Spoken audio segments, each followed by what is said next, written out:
Good afternoon, everyone. I'm Diego Andrades, a CHCI Public Policy Fellow presented by the Coca-Cola Foundation. I'm delighted to be with you all today for this panel titled From Island to Mainland, the Vital Impact of Puerto Rico's Small Business on the U.S. Economy. As a Puerto Rican myself, it is an honor to be emceeing this panel. Much of my family still lives on the island, so I see the living impact of economic investment into the island firsthand. On behalf of CHCI, I would like to thank the Laborers International Union of North America, Starbucks, T-Mobile, and the Transportation Institute for their generous support of this session. Unfortunately, Congresswoman Nydia Velázquez will no longer be able to attend today's session. As session chair, she sends her regards directly from the House floor. It is my pleasure to introduce welcoming remarks from Sara Fuentes.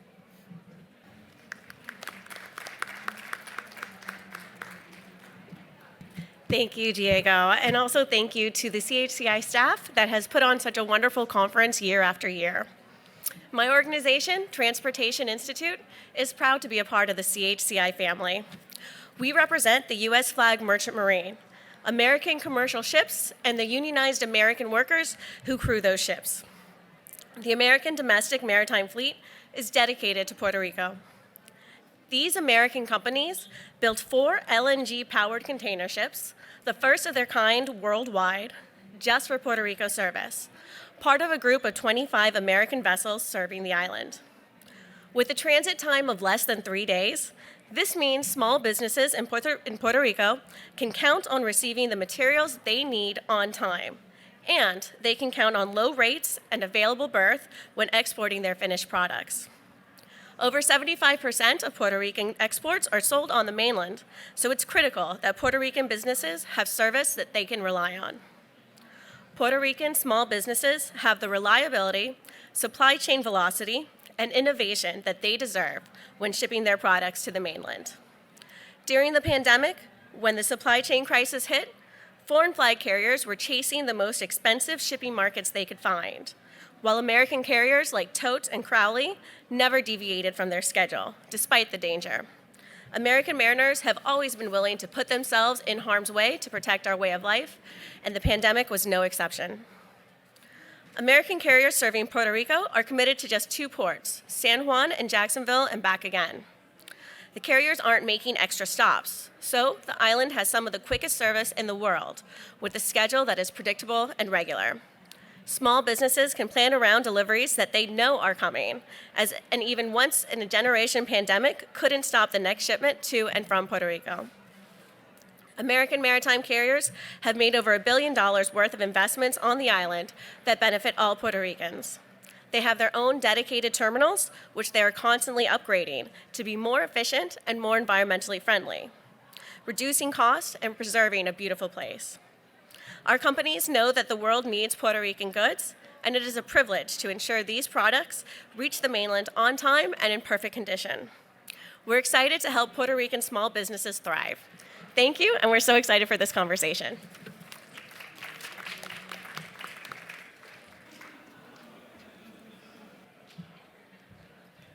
Thank you, Sara Fuentes. Now I would like to introduce today's moderator, Nicole Acevedo. Nicole is a reporter for NBC News Digital. She covers Latino communities in the U.S. and the Caribbean. You can see her work on NBC Latino and on NBCnews.com for breaking news. Throughout her 8 years of professional experience, Nicole has written and produced stories for a national audience. Much of Nicole's coverage has focused on different crises that have affected the her native island of Puerto Rico. Please welcome Nicole Acevedo. Hi, everybody. Thank you, Diego, for that introduction, and Sara for those remarks. I also want to thank the CHCI for hosting this panel today, talking about Puerto Rico and the impact small businesses have on the island. We're going to be talking today not only about the opportunities that exist, but also the challenges that exist to make sure that more businesses thrive and stay open in Puerto Rico and continue to feed that economy. To be able to have that conversation today, I have a really good panel here of folks. I'm going to introduce them, and when I call your name, just please briefly say something about yourself. So I'm gonna start with Francisco Maldonado Ramirez with the New Jersey Laborers Union. Francisco. Hi, I'm Francisco. I work for the Laborers International Union of North America. We represent about 500,000 hardworking men and women that do construction, primarily in transportation infrastructure, but also commercial and residential construction. I'm based out of New Jersey, but I'm originally from Puerto Rico, and I work a lot on bringing the benefits of unionization to the construction sector in Puerto Rico, which is what you'll be hearing a lot about from me here today. Thank you, Francisco. Next, we have Mary Rosas with Starbucks. Mary, tell us a little bit about yourself. Thank you, Nicole. Buenas tardes, and first and foremost, Feliz Hispanic Heritage Month. So really, really glad to be here representing Starbucks. I wanted to start with a little cafecito talk. 3 quick points. One, we have celebrated our 20th anniversary of having retail operations in Puerto Rico. Really proud to have 29 stores, which translates into almost 600 employees. So really, really proud of that work.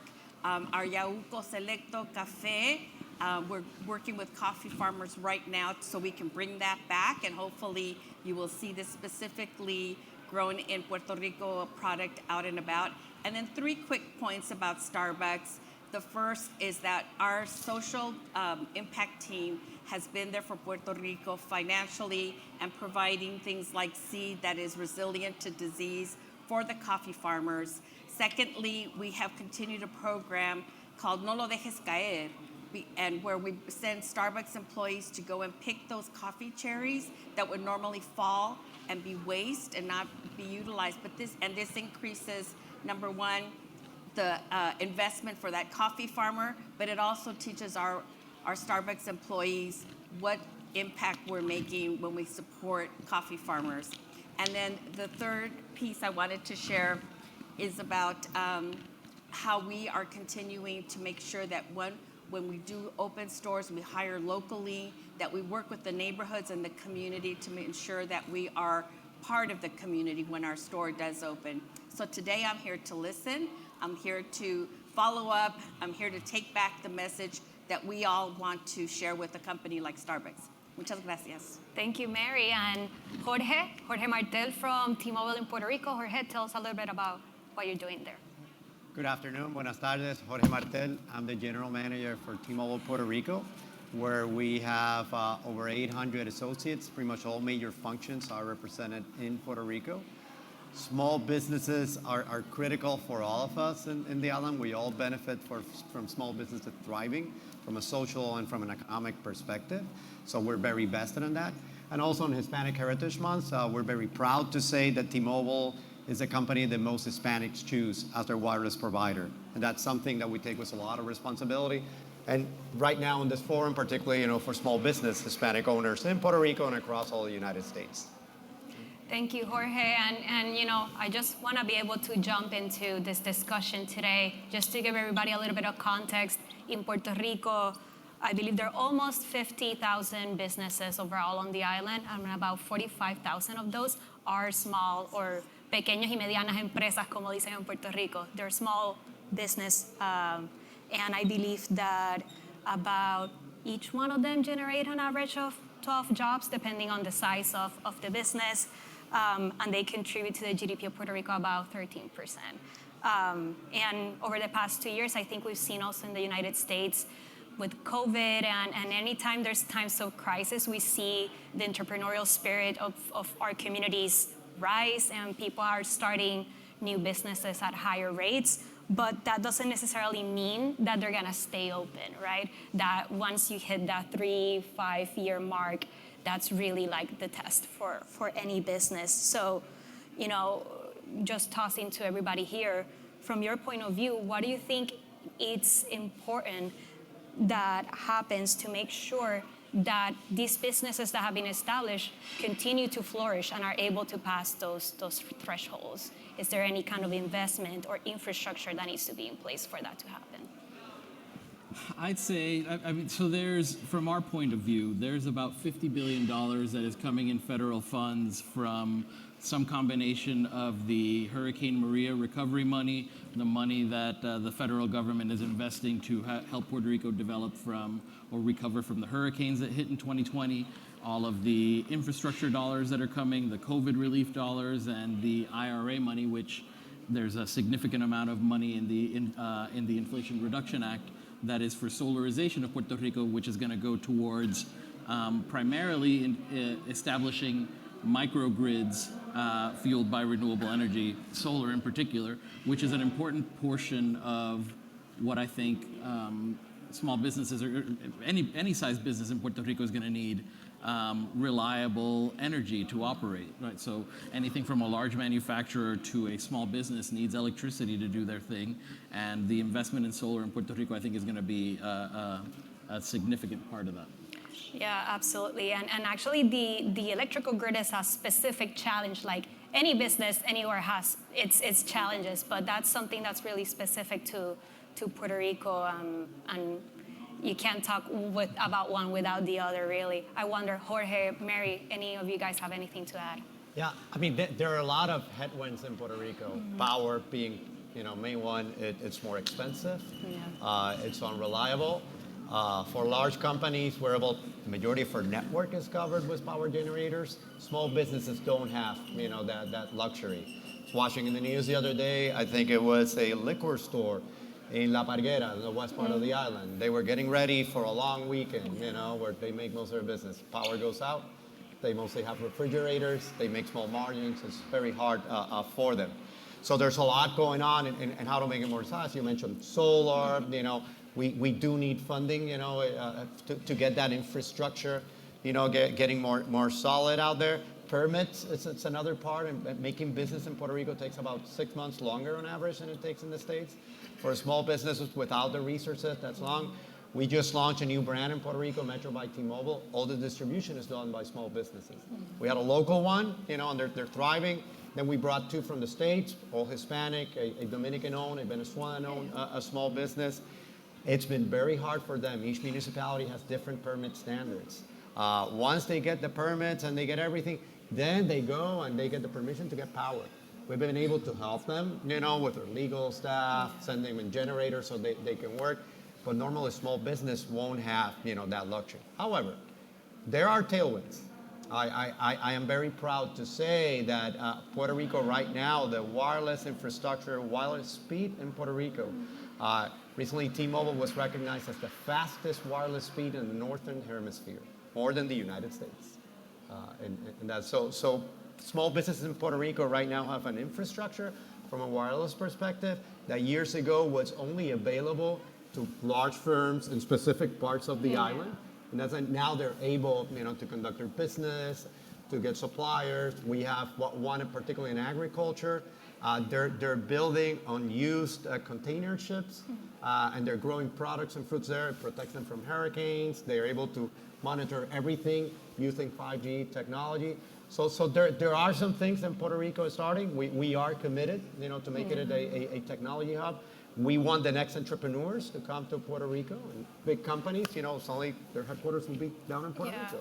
Seattle, and actually with that places. investment that you're mentioning in terms of bandwidth, internet, like if a lot of businesses now need to rely on technology, e-commerce, all those things, like that kind of infrastructure alongside with power and things like that matters as well. And despite all these sort of array of challenges, I'm wondering, if you guys have seen there's specific industries that maybe are being either more successful, or are we seeing sort of like fertile ground in Puerto Rico for any entrepreneur looking to do a business on X industries are being kind of like a window of opportunity there? So I can share, I had the opportunity to speak with SBA Regional Administrator Marlene Cintron and the State Director for Puerto Rico, Josue Rivera, regarding exactly what are the challenges, what are the barriers for small businesses, and then what's the opportunity. So my takeaway from that conversation, one, SBA has $7.1 billion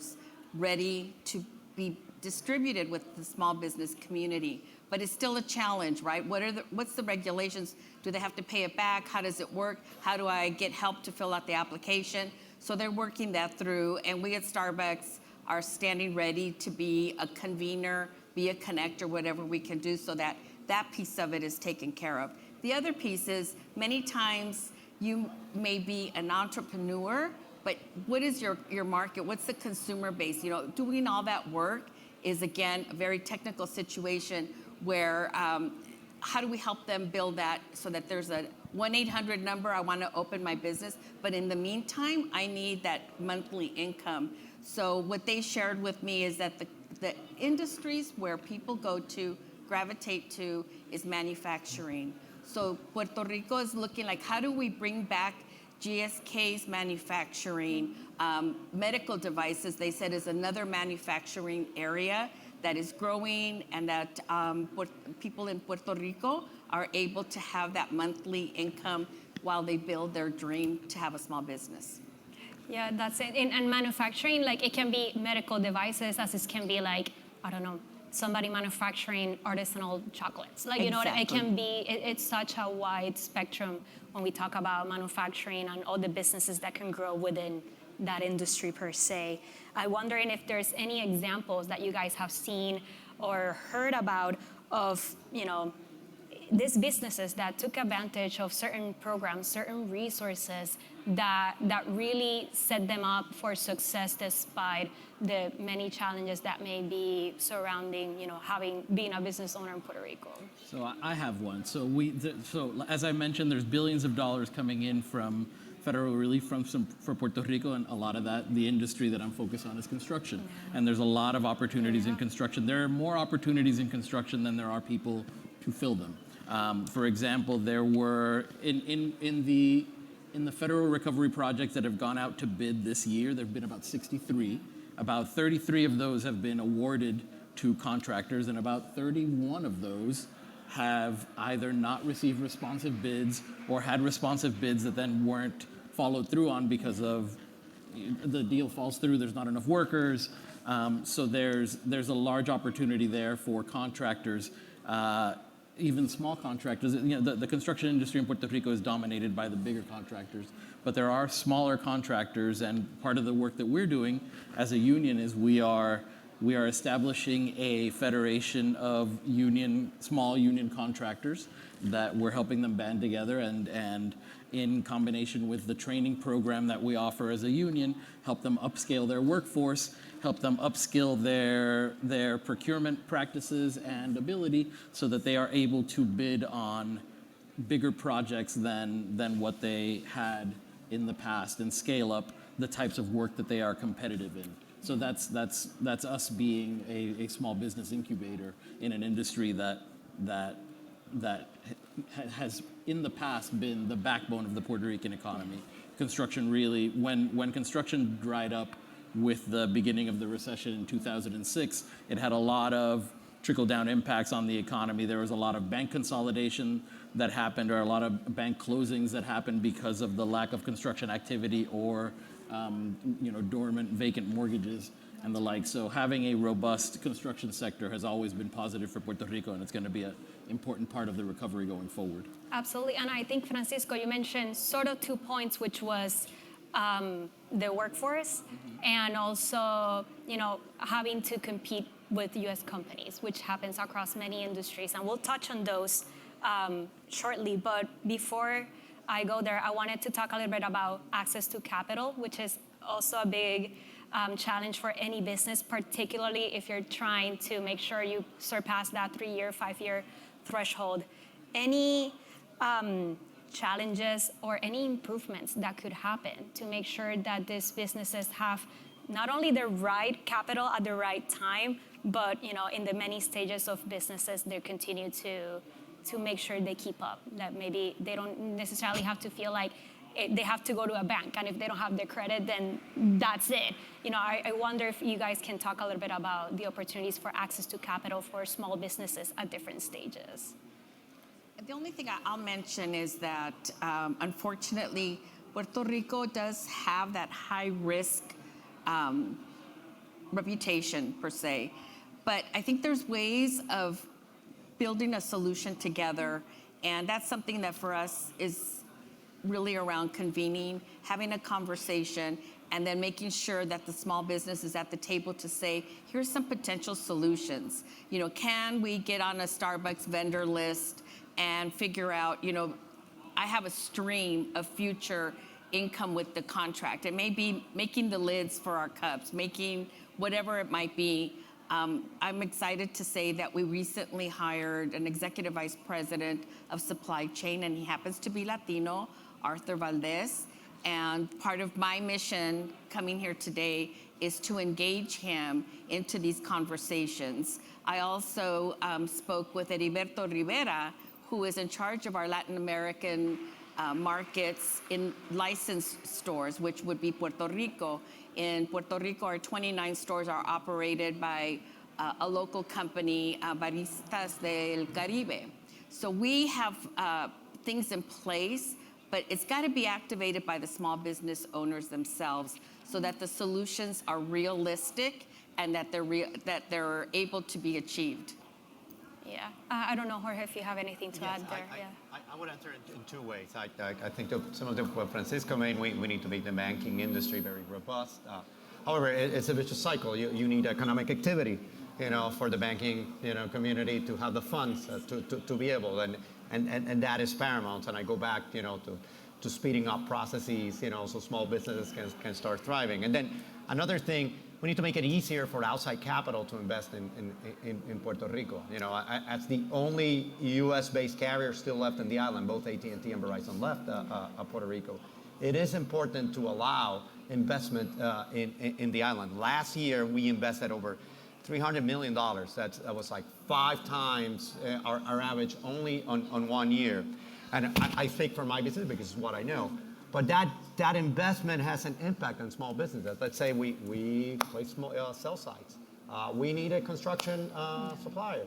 Guess what? In Puerto Rico, local construction suppliers are a lot better. They know the lay of the land a lot better. If you get one from the States, they'll probably subcontract 2 or 3 to get all the way down there. You'll need structural engineers. You'll have a landowner, who'll get rent. So that whole thing starts, trickling down. And the bulk of Puerto Rico's economy is small businesses. So I would say, again, how do we help, the local banks, by helping the economy, and how we allow more outside capital to invest in Puerto Rico. Going back to your original question, I think there's one we tend to take lightly, one industry, Puerto Rico, in terms of technology. I just already mentioned the infrastructure. I'll tie it in. We're mostly bilingual. Probably in the United States, Spanish and English is the most heavy bilingual workforce that you'll have. You combine that with having the Hispanic segment in the United States being the fastest growing segment out of all demographic. You combine that with the fact that Hispanics download videos more than any other demographic, and they watch news and digital and everything. And Puerto Rico exports most of the digital content pretty much in all Latin America and the world. Rimas, which has Bad Bunny and many other artists, we tend to take them lightly, but there are billions of users, and they're shaping up the way entertainment is, so kudos to those young entrepreneurs, that are moving along, technology, and they're using infrastructure. And the fact that they speak Spanish and Hispanic segment is thriving in the U.S. Yeah, I think it touches base in a lot of the opportunities. You were going to add something, Francisco? I want to interrupt, but yes, I have. No, please go ahead. I think the other thing that we haven't mentioned here is very important is wages, right? I mean, we're talking about small businesses in Puerto Rico. The clients of those businesses are going to be the people of Puerto Rico and other businesses in Puerto Rico. So I think you have to really look at what you can do to increase wages in Puerto Rico. It's part of what we are doing as a union in construction. Right, so there's a lot of the federal programs coming out of DC right now have extra incentives built into them so that you get, say you're going to do a solar project under the IRA, you can do it under a 6% tax credit, or you can do it under a 30% tax credit if you attach an apprenticeship program to that. Now the reason for that from a policy basis is because if you take the federal government is trying to fund a recovery in Puerto Rico. It wants to build a solar farm, for example. Now, at the end of the process, you're going to have a solar farm. If you do it intelligently and you do it with a union and you attach an apprenticeship program that upskills the workers and you have union laborers that make a little bit more money, at the end, you have the solar farm, but you also have a more trained workforce and you have a better compensated workforce that then has more spending power on the island. Yeah, and I'm glad you brought that up because I wanted to circle back to something that you briefly also mentioned earlier, which was the workforce. We always talk about small businesses. Whoever, a family that starts a small business, they're able to pull people out of poverty. You're able to build generational wealth. But in terms of jobs and the workforce, thinking more strategically about not only the wages, but what kinds of jobs are being generated in the island. And for the future, I think, for example, all the working age Puerto Ricans that have left the island over the past decade, I wonder if the small businesses can have a role that, if harnessed accordingly, could potentially be very beneficial in that end. I think it's an excellent point that you make, Nicole. You can't have the discussion that we're having without sort of understanding the context that in Puerto Rico over the past 15 years, I think it's 700,000 working age Puerto Ricans have left the island. That's people from ages 16 to 49. I think it's a huge loss for an island that at its peak had a population of maybe 3.9 million, and now it's down to 3.2, just above 3. And it's the fundamentals of the workforce. It's also, all those people leaving has had a different effect as well. That is, it's a graying population. So a larger percentage of the population is older. They're not going to work. Those people need caretakers, as was mentioned in the plenary section at lunch. And a lot of them are people that are on pensions. They're fixed income from pensions, but if there's no younger workers behind them feeding into those pensions, that affects the older people's economic security as well. So these problems are all tied together, and they're all related. It's hard to untangle them. So is there, when talking about, I think we mentioned in our conversation earlier, sort of strengthening or rebuilding the middle class in Puerto Rico, with all these people leaving and less people, the ones that stay not working and having fixed incomes, it has created sort of like a wealth gap in Puerto Rico. Do you guys see in any way the role of small businesses, being able to help close that gap and move the economy in a way that maybe some of these working age Puerto Ricans move back to the island? Who knows? You have to create opportunities. No, I was going to say, I hate to be simplistic, but it boils down to, how do we create more economic opportunities in Puerto Rico?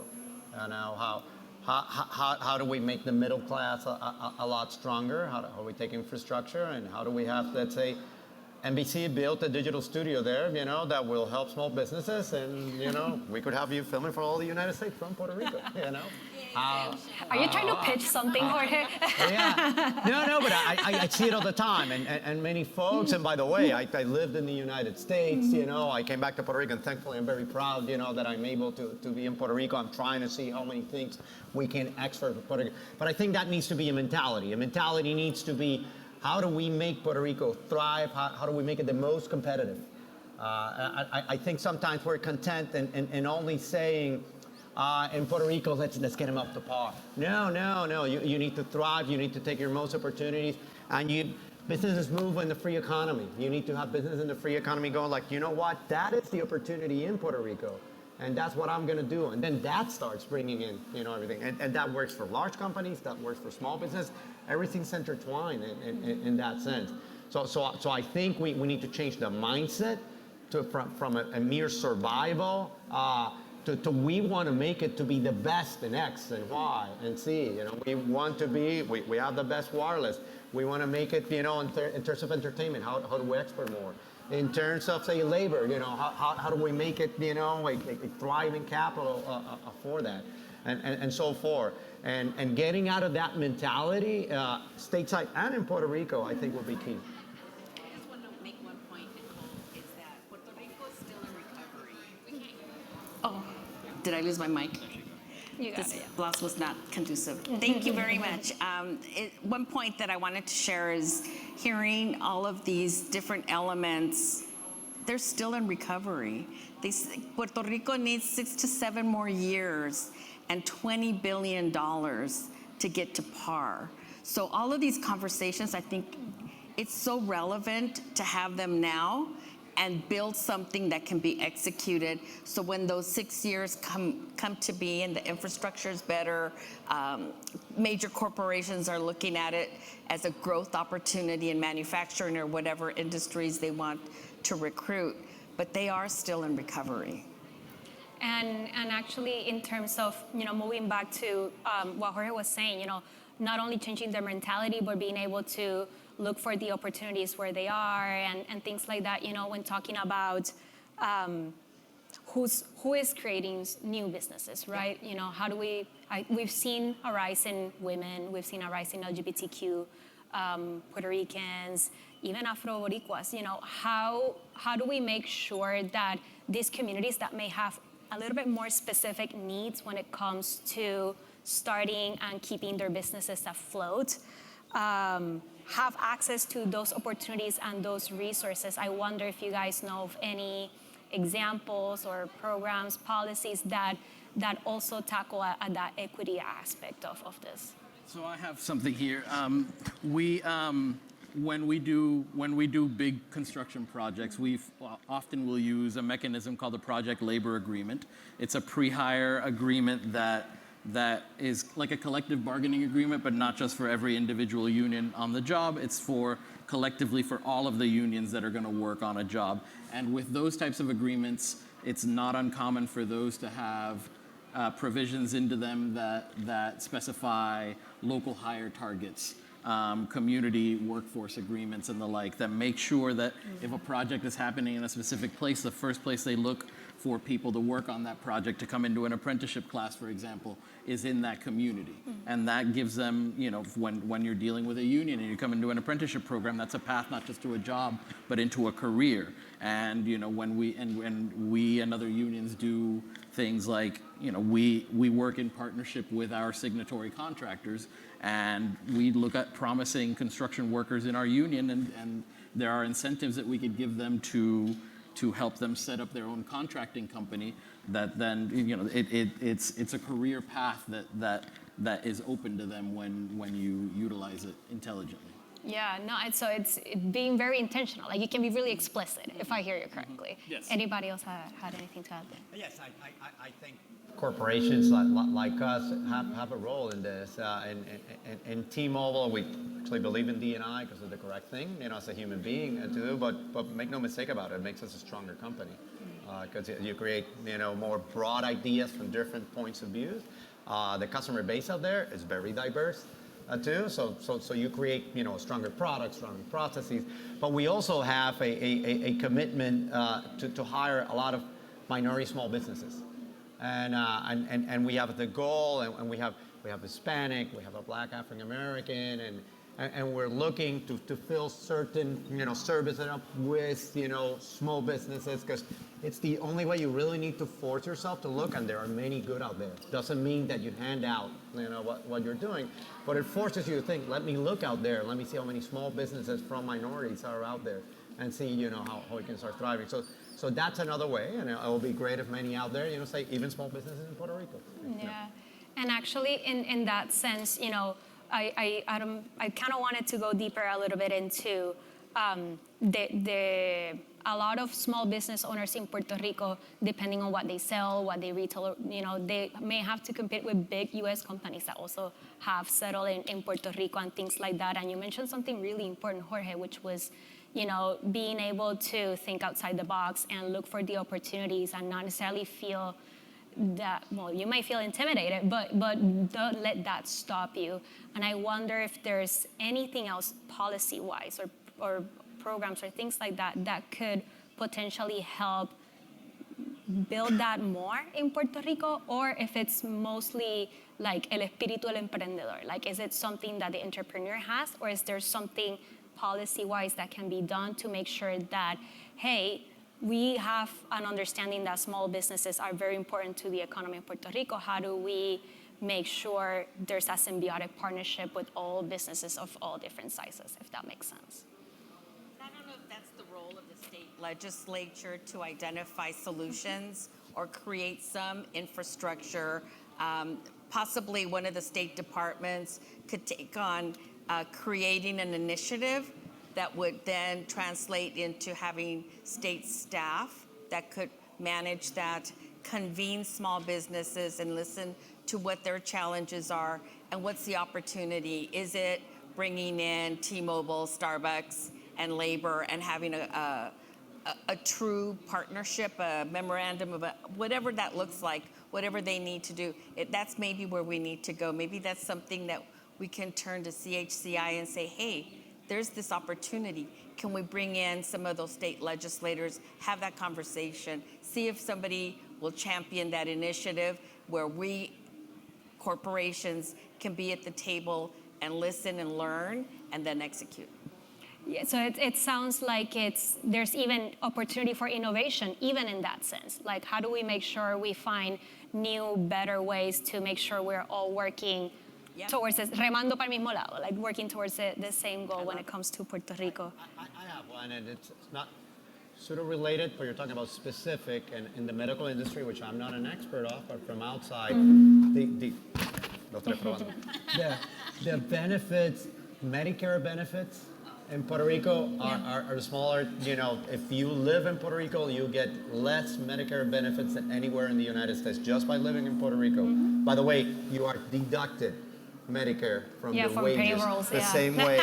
So, and that has an impact on the medical industry. It's a complex industry. I don't mean to be an expert there, but you're talking about a specific policy one.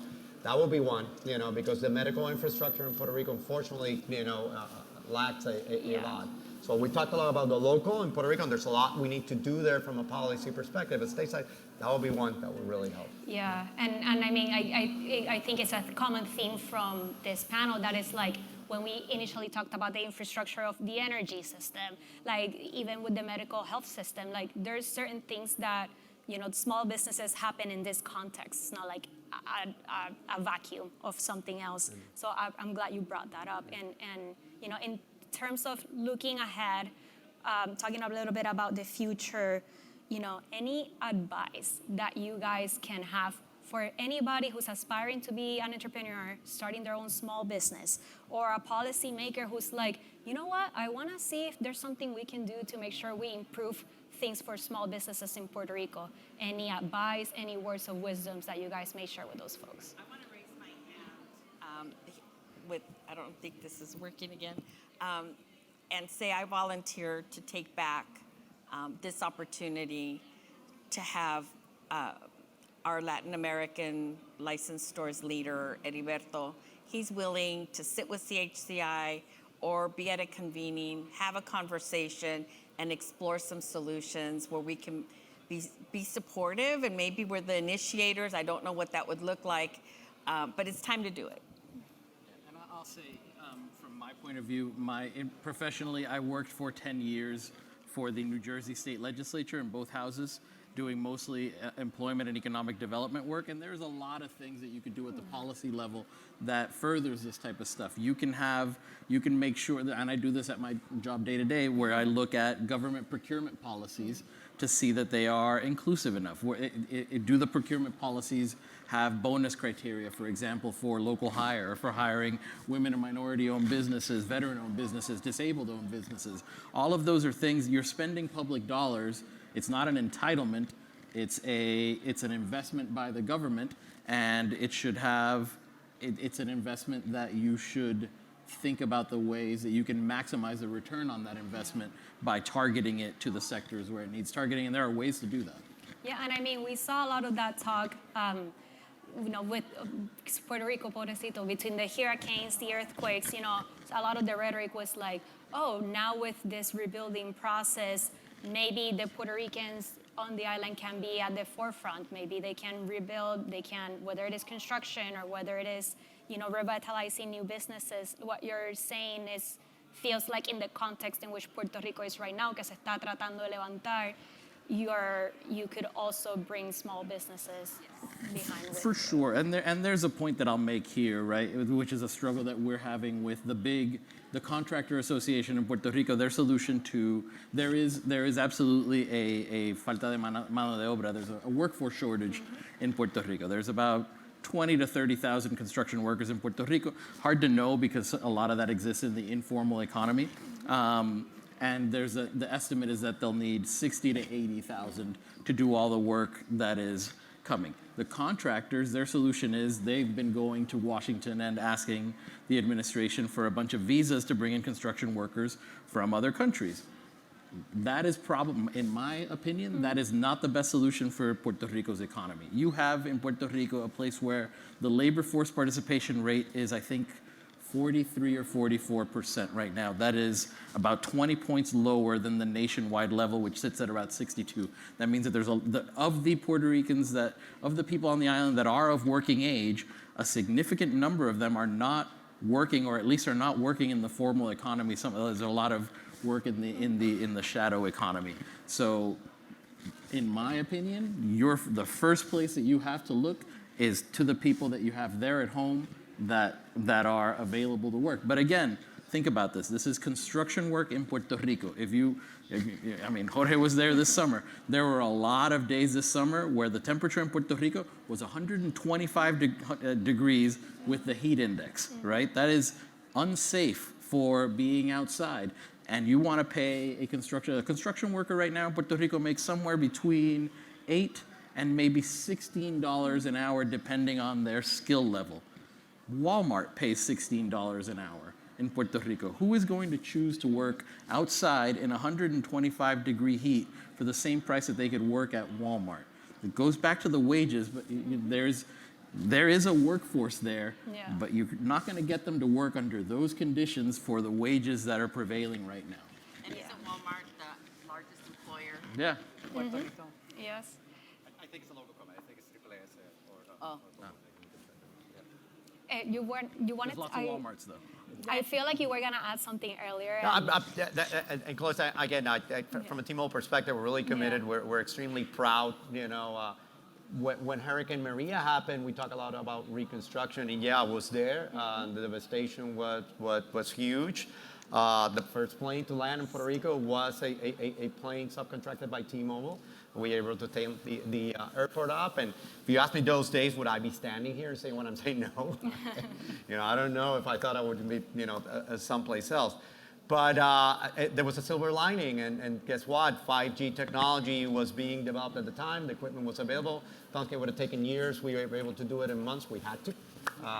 We had a merger with Sprint. We were able to combine, a great technology. Both technologies, what we are, solid investment for the federal government. Those places, above and beyond what we had in our commitments. And right now, we're only trailing Norway and Korea in terms of having a top-notch wireless company. We're going for you, Norway.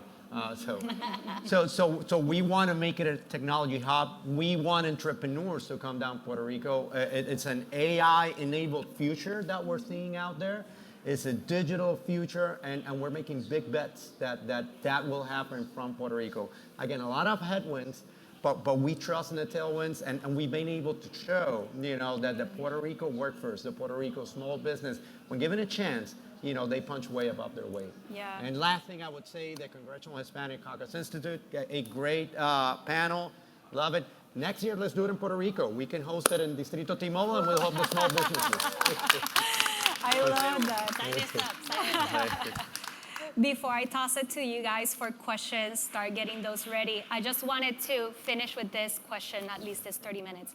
When we talk about looking ahead and opportunities, it sometimes feels so clear exactly what we need to do, but somehow in the middle, we're like, why haven't we gotten there yet? You know what I mean? And I wonder if you guys have any thoughts when it comes to that. Like, once we know exactly what you have to do, whether it is making sure that wages are comparable to the workforce and the jobs are appearing in the right industries for opportunities, any challenges or lessons learned that you guys have seen about making sure those efforts are coordinated appropriately so we're all, again, rowing on the same direction?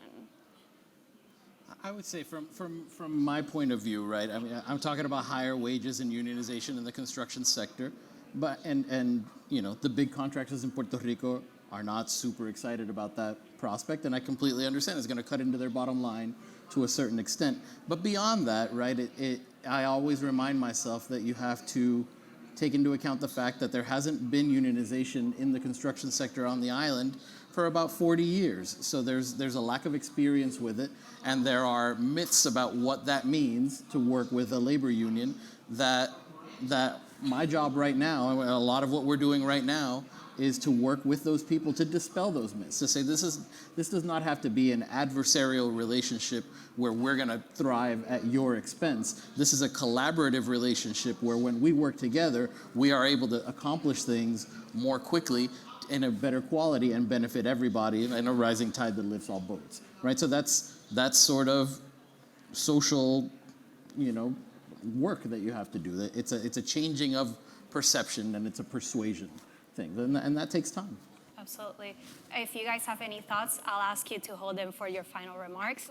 I want to toss it back to the public in case anybody has any questions. There's a mic at the back right there, so you guys can start lining up all the way back there in that mic so we're able to listen to your questions.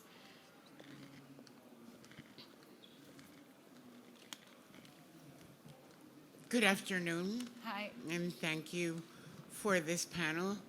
I am Dr. America Facundo from the University of Puerto Rico School of Medicine. I have a slightly different view of what's happening in the island, and to give the audience a context, Puerto Rico is just a tad bit larger than Connecticut, the state of Connecticut. That is the land that we have. When we talk about construction, we're talking of a competition between cement and natural resources. We are losing our beaches, we are losing our forests. So the vision that I have heard here presented of recuperation from Hurricane Maria is not what we are living in the island. Small businesses cannot survive the fact that there is a law that allows any of you from the United States to go to Puerto Rico, that's law number 60, and have 100% tax break. You pay no tax as long as you buy a property, a residence. So what's happening? They're buying cash, they're buying everything over value, and we have no access to housing anymore. Those of us that work, regular workers. It's the issue of natural resources is really bad. Education and health are totally down. Public policies, there's no public policies that are for the population. The public school system has been destroyed. The healthcare system is being run by private health insurance. That includes the treatments that you're allowed and the medications that you can take. Many people take half the dosage of their meds because they cannot afford the full dosage. That means that they never get to the therapeutic level of medication in their system. When we're talking about all the infrastructure for the services that the panel has been talking about, it means that it runs across that 100-mile extension of an island, taking away so many things. So I would like to hear a response from the panel, because my perception, having visited the island of Oahu in Hawaii a few years ago, my perception is that 700,000 people that Francisco is your name, that he said migrated, is because the plan is to have a Puerto Rico without Puerto Ricans.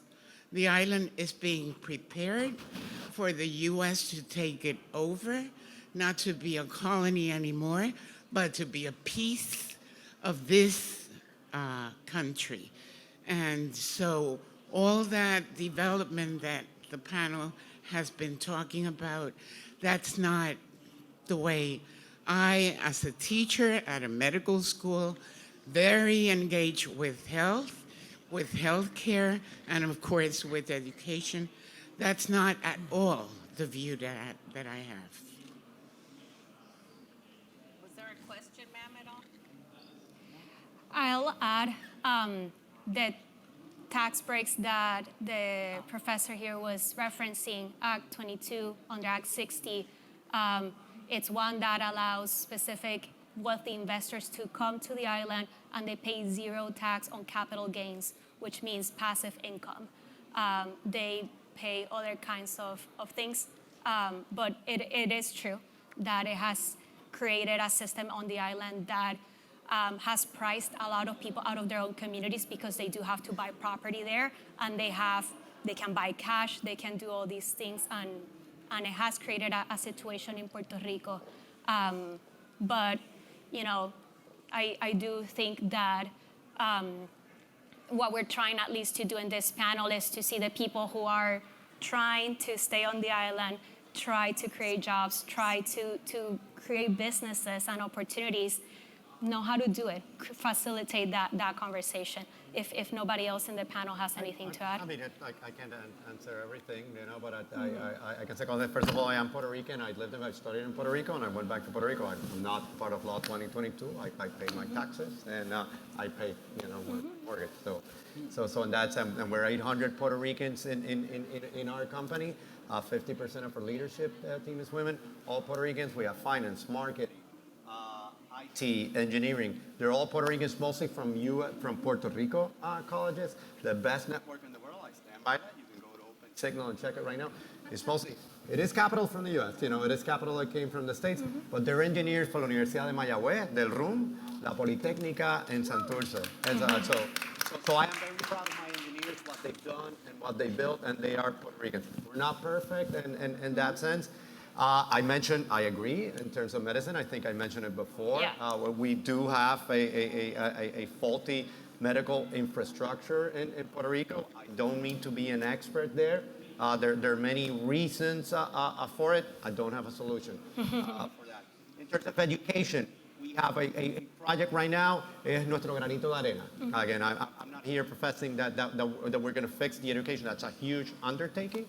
We're just glad, that from the colleges in Puerto Rico, we can hire, with one of the highest wages in Puerto Rico in T-Mobile. But we have a particular project for public schools. It's called Project 10 Million. We have close to 20,000 public students right now. We launched it just prior to the pandemic. You can go there, and if you're a public student, we'll give you a hotspot where you can connect to the internet, high speed, free per household. You need to show that you're a public student, and per household for one family, and for 5 years you'll have free internet access. We want to make sure that you can get an education independent of the geography where you live and independent of the social-economic situation that you are. So again, I don't pretend to solve all the issues and that we have in Puerto Rico, but we're doing many things that we can to help and sustain, and many of the points that you brought are true. I don't argue that. Yeah. I think thank you should run for office Yes. and be the voice of the community. Thank you. The two remaining questions, I'll just ask you to be very mercenary with your questions so we can be mindful of our time here. Okay, Go thank ahead. you. Juan Ortiz Rivera from United Airlines Human Resources in Chicago. Soy puertorriqueño también, egresado de la UPR, bien contento. Gracias por estar aquí. My question has to do a little bit about with the diversity that we see here, right? We are Puerto Ricans, but we are also very different. One thing that we have in common is the lack of financial education. I was born and raised in an environment where I was never told what a stock is, where to invest my money. What can your companies do as advocacy with the government and also with local businesses in Puerto Rico to promote financial education? Anybody? I feel that very deeply. I was born and raised in Puerto Rico, and there's a big learning curve. I wonder if you guys have any opinions or thoughts about how to better foster that in Puerto Rican generations, that's knowledge they would need to start small businesses. I mean, coming out of policymaking in New Jersey, we actually passed a bill mandating that financial education, age appropriate, be incorporated into the public school curriculums in Puerto Rico.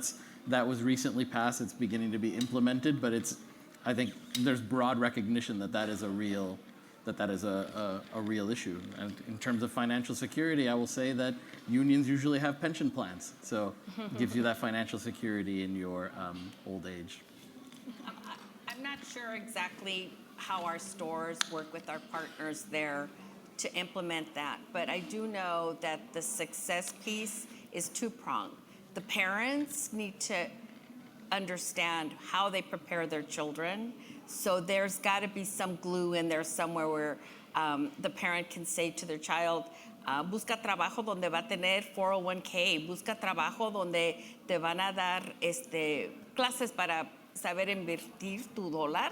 So that's all I can say from the perspective that I have. Thank you. A simple thing that a business can do is if it offers a 401k plan, instead of making it something that you have to opt into, you make it so it's something that it's automatically provided to the worker, and then you give them the option to opt out if they don't want it. But that's a very simple, there's a whole book about it called Nudge. It's a good business practice. I'll just briefly mention, you bring a great point. I think that's mostly meant, I think, for high schools and public schools, and that should start at an early age. Fully agree with you. From a T-Mobile perspective, from employees or full-time employees or stockholders or full-time employee receive benefits, and they have a free stock brokerage account and access to education, with a stock brokerage account. That's limited to T-Mobile employees at the moment, but you bring a great point, and I fully agree with you. Thank you so much. Vertically challenged here. Buenas. First of all, I want to second that I totally agree we should have this event next year in the T-Mobile district. Distrito T-Mobile will have Yes. the host. Soy Mariela Carnaval de Isabela. I lived firsthand all the challenges that we spoke about today, from wages to job opportunities. How do we create more of an incentive for those that have left and are now living stateside and have thrived financially to go back to Puerto Rico and take incentives and opportunities of like Act 22 and reinvest back into our communities to have more jobs? And then how do we have more education for trade jobs and get on procurements for construction? I mean, we had a lot of challenges with finding construction workers because we would find contractors with no employees. And then we saw where they were paying them like $8, and like you said, it's hot. So how do we create more incentives to kind of open up and have that change of narrative to get those that left the island to come back? I think you have to create economic opportunities that are sort of right size and that are appropriate, right? We were looking at a job, the Departamento de Recursos Naturales opened up a job earlier this year while I was down there for a couple of meetings, and that one paid, I think it was either $14 or $15 an hour. And they had like 2,000 applicants for it because that's a pretty decent wage for that job. And there, again, where you have 44% labor force participation, you can assume that there is just something off in the numbers are off. And there are people there that if you tweak the circumstances accordingly to make working attractive, will do it.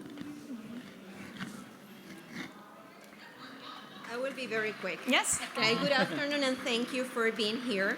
Proud Puerto Rican, boricua de corazón, de Calley, producto de la escuela pública del recinto universitario de Mayagüez, ingeniero del recinto universitario de Mayagüez. And I'm very proud to be here. I was a speaker in a previous conference talking about the international impact of leadership, and I was one of them, okay? I was the first one when I was working on Hewlett Packard in Aguadilla that I was chosen to be a leader in engineering in Singapore, okay?